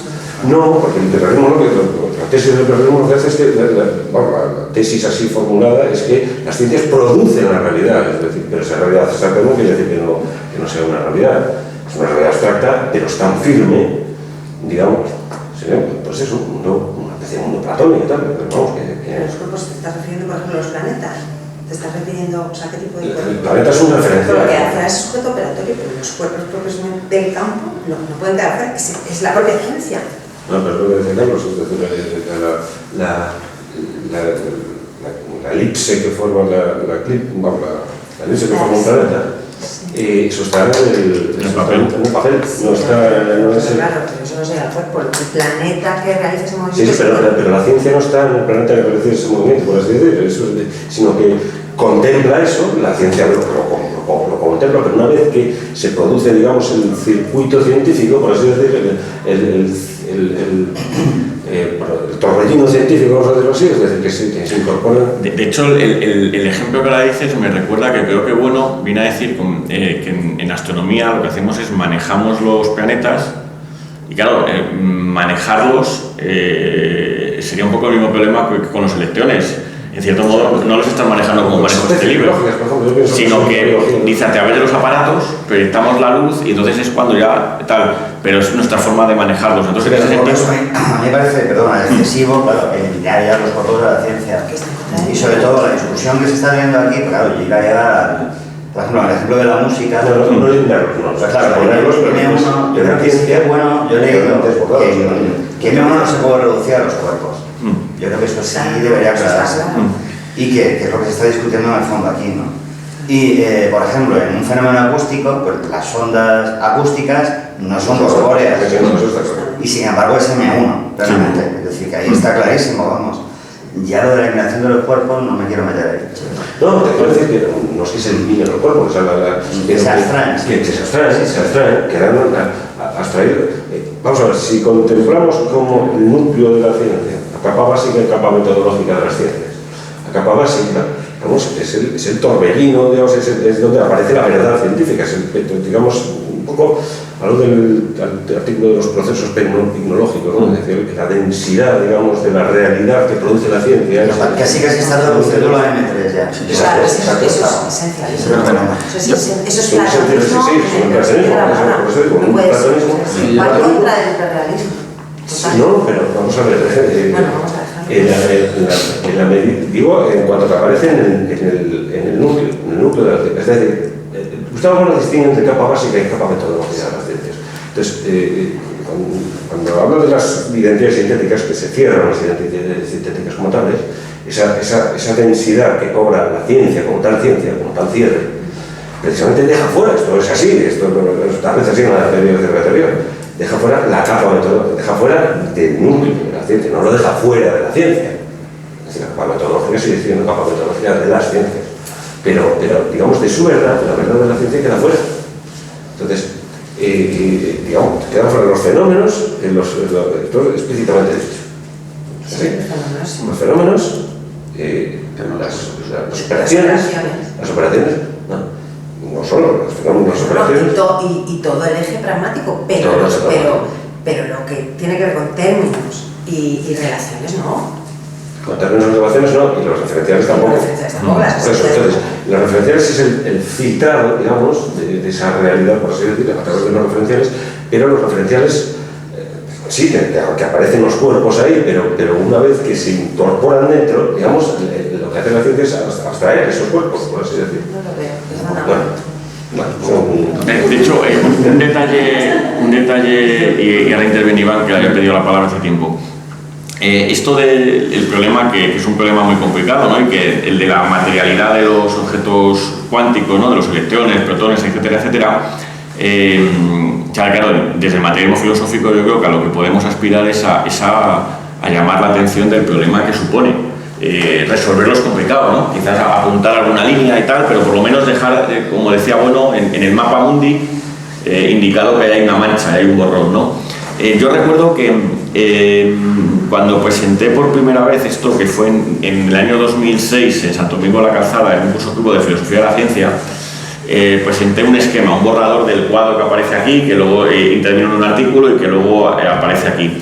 Y en ese momento yo ahí seguía teniendo muy claro que las partículas tenían que aparecer como términos, porque si no, es que parece que la mecánica cuántica al final, o la física atómica, se nos desdibuja en una cosa de signos.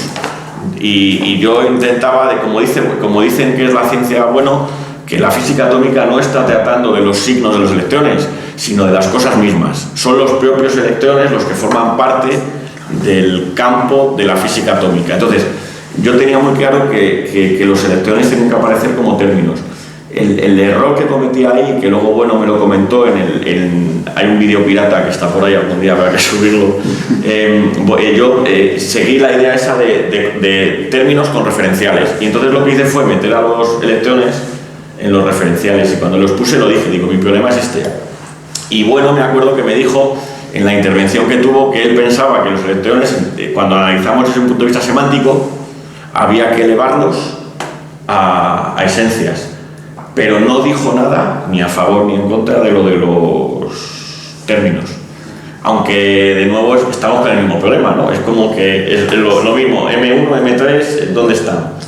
No, yo es que cuando estábamos hablando, vamos, la pregunta es muy interesante lo que ha hecho, es un problema enorme, ¿no? Claro, casi vulgarmente la idea de cuerpo, que yo creo que no se puede extraer del campo científico, evidentemente, claro, uno imagina algo manipulable. Bueno, volvemos un poco digamos, a una de las mayores sutilezas, aunque parezca vulgar. Queda claro que yo tampoco digo que se No. Bueno, ya, que grabado queda.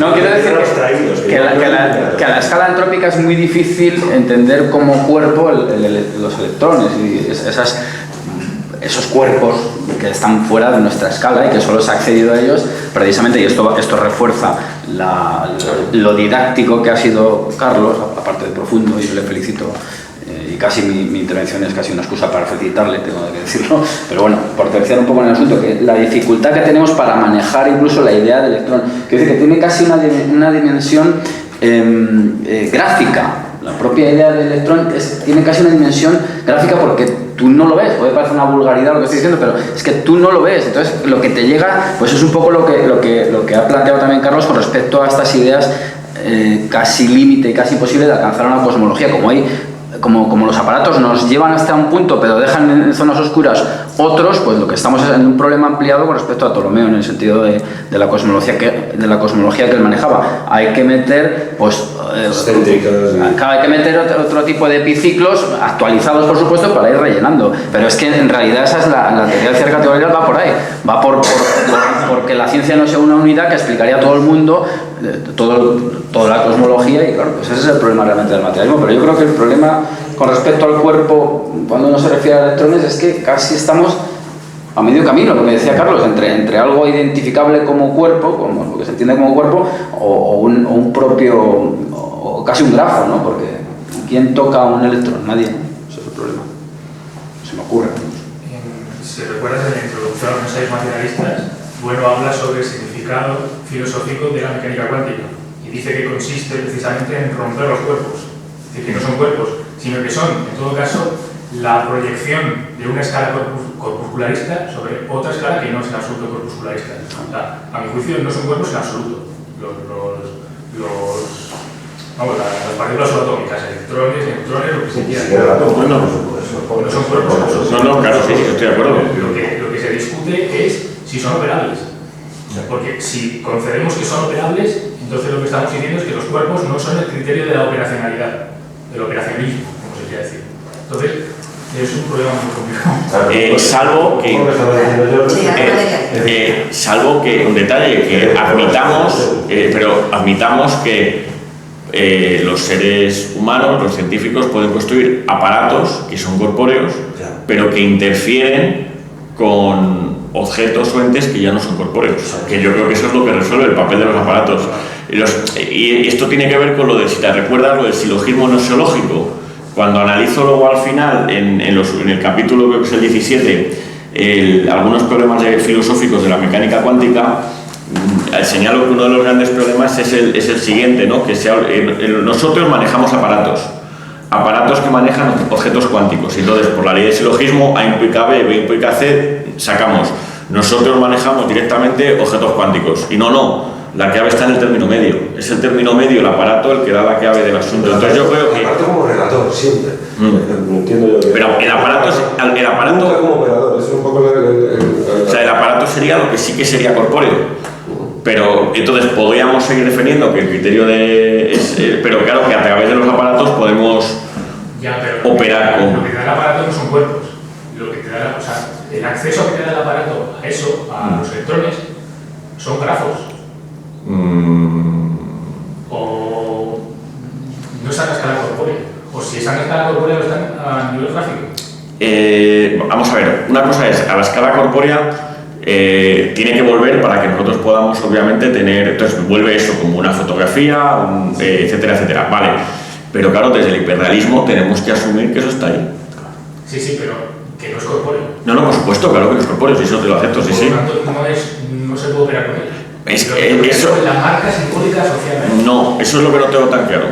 Claro, bueno, pero eso es como un triángulo plano, no puedes operar con un plano, de 3 dimensiones siempre, ¿no? Sin embargo, bueno, lo que decía Platón, yo a lo mejor tengo tendencia al esencialismo y no lo sé, pero quiero decir que tampoco es un cuerpo, un triángulo no es un cuerpo. Lo que es un cuerpo es la figura triangular, o el redondel, esto bueno, lo ha dicho muchas veces, ¿no? O sea, operamos con redondeles, el platonismo más tal, el símil de la línea famosa, ¿no? Es decir, operamos con redondeles y con esos redondeles definimos objetos matemáticos que ya no son cuerpos. La circunferencia no es un cuerpo, es una entidad corpórea, por ejemplo. Sin embargo, operamos con redondeles constantemente para definir. Y a través de los redondeles estaríamos operando yo creo, con la circunferencia. Claro, sí, no, y después la circunferencia, digamos, es la medida de esos redondeles, por así decirlo. Una vez que ya da la circunferencia, una vez establecida, por ejemplo, la relación entre el diámetro y la circunferencia. Entonces, decía Platón, ¿no? Está literalmente de la línea, ¿no? Dice, y operamos con los ojos del aro, con los ojos del aro. Una circunferencia en rigor no se puede ver. Precisamente no es corpórea, no está en la escala corpórea tampoco. Está en la escala corpórea, son los redondeles a partir de los cuales, operando con esos redondeles, eso sí, hacemos operaciones ahí y después definimos los términos y las relaciones, por ejemplo, la relación de 3, 14, 15, 9, entre el diámetro y la circunferencia, ¿no? Por ejemplo. Entonces, ese vínculo lo establecemos. Entonces, esa relación que queda entretejida a partir de las operaciones con redondeles, precisamente lo que queda fuera son los cuerpos. Otra vez, la geometría queda absolutamente fuera de los cuerpos. Aquí se quedan fuera los cuerpos, porque ni siquiera un cuerpo tridimensional, un toro, digamos, geométrico, tampoco es corpóreo.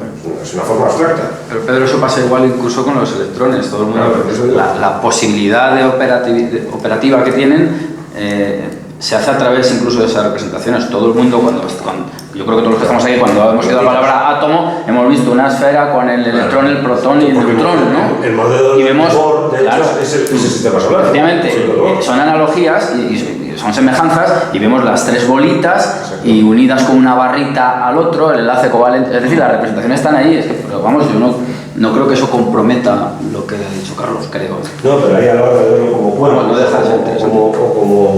o como esencias, digamos, no corpóreas, pues ahí sí. No, pero por una cuestión de escala, probablemente, ¿no? Por una cuestión de escala, que es imposible ponerte en la mano el electrón, quizás. Sí, claro. O sea, yo insistiría en eso, es decir, aceptamos que solamente podemos operar directamente con cuerpos, pero a través de ciertos aparatos sí que podemos operar